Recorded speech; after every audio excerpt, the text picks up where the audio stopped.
l'œil mauvais, la bouche crispée, les poings serrés sur les bâtons et sur les épées, les gardes sont venus arrêter Jésus en pleine nuit.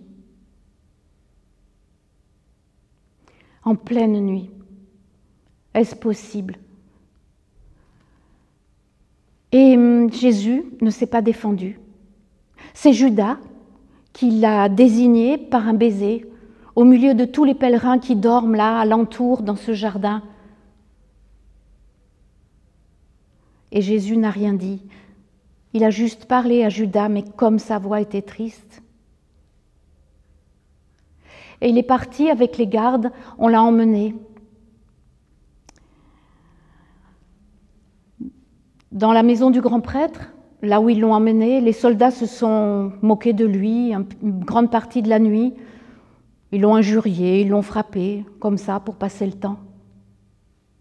Et puis au matin, il a été présenté à tous les chefs religieux. Ils ont accusé Jésus de blasphème, de se présenter comme le Fils de Dieu. Mais il ne s'est jamais présenté comme le Fils de Dieu. Il a toujours parlé du Fils de l'homme. Et puis, ils décident, ces chefs du peuple, ils décident que le mieux, ça serait qu'il meure, ce Jésus. Mais pour le faire mourir, ils n'ont pas le pouvoir. Donc, ils amènent Jésus à Pilate, le gouverneur romain. Et là, il l'accuse d'avoir excité le peuple à la révolte, d'avoir incité le peuple à ne pas payer l'impôt, de s'être proclamé lui-même roi. Bon, Pilate ne trouve pas qu'il y ait matière à tuer un homme pour ça. Alors il envoie un autre gouverneur romain, Hérode, pour avoir son avis. Mais Hérode renvoie Jésus très vite. Jésus n'a rien dit. Alors Pilate propose plusieurs solutions aux chefs du peuple et aux chefs religieux. Faire fouetter Jésus pour que ce soit bien sanglant, peut-être que le peuple, ça lui suffira. Ou faire un échange avec un meurtrier qui est emprisonné, là, en ce moment, un certain Barabbas. Ça ne fait pas du tout l'affaire des chefs du peuple. Ils veulent la mort. Et justement, sous les fenêtres du palais de Pilate, le peuple réclame la mort de Jésus. Excité par qui? Et non seulement la mort, mais la mort par crucifixion. Il crie, cloue-le sur une croix.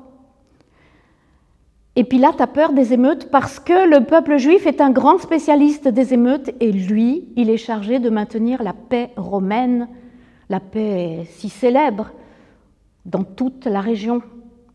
Alors, fataliste, il décide de sacrifier Jésus. Et ses soldats le conduisent à Golgotha, au supplice et à la mort. Jésus est tellement affaibli qu'il y a un homme qui doit porter le bois de sa croix, un certain Simon qui vient de Cyrène.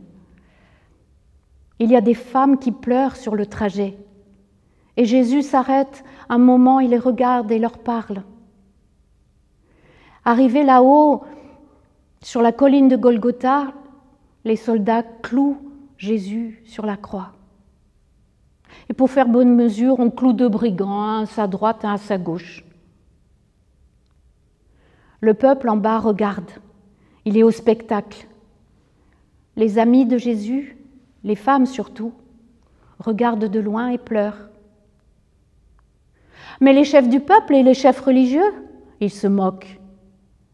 Il a sauvé les autres, il ne peut pas se sauver lui-même. Que Dieu le délivre, s'il le peut. Que Dieu le délivre, s'il est vraiment celui que Dieu a choisi. Il y a même un brigand qui dit à Jésus « Sauve-toi et sauve-nous avec ». Mais l'autre brigand réagit. « Nous, on est punis pour une bonne raison. Tu ne crains pas Dieu, toi ? Et puis, celui-là, il n'a rien fait de mal. » Il se tourne vers Jésus et il lui supplie « Souviens-toi de moi quand tu viendras dans ton royaume. » Et Jésus lui répond, « Aujourd'hui, tu seras avec moi dans le paradis. » Il a aussi dit, « Père, pardonne-leur, car ils ne savent pas ce qu'ils font. » Les soldats, les chefs religieux, le peuple, ils ne savent pas ce qu'ils font. Vers les midis, le soleil se voile, il fait noir comme dans la nuit. C'est un peu comme si Dieu ne voulait pas qu'on voit les souffrances de Jésus. C'est trop intime, c'est trop dur. Et pendant 3 heures, il va y avoir des ténèbres sur tout le pays. Et puis au bout des 3 heures, quand la lumière revient, Jésus va crier d'une voix étonnamment forte pour un supplicié sur la croix. Il va crier « Père, entre tes mains je remets mon esprit. » Et puis il meurt.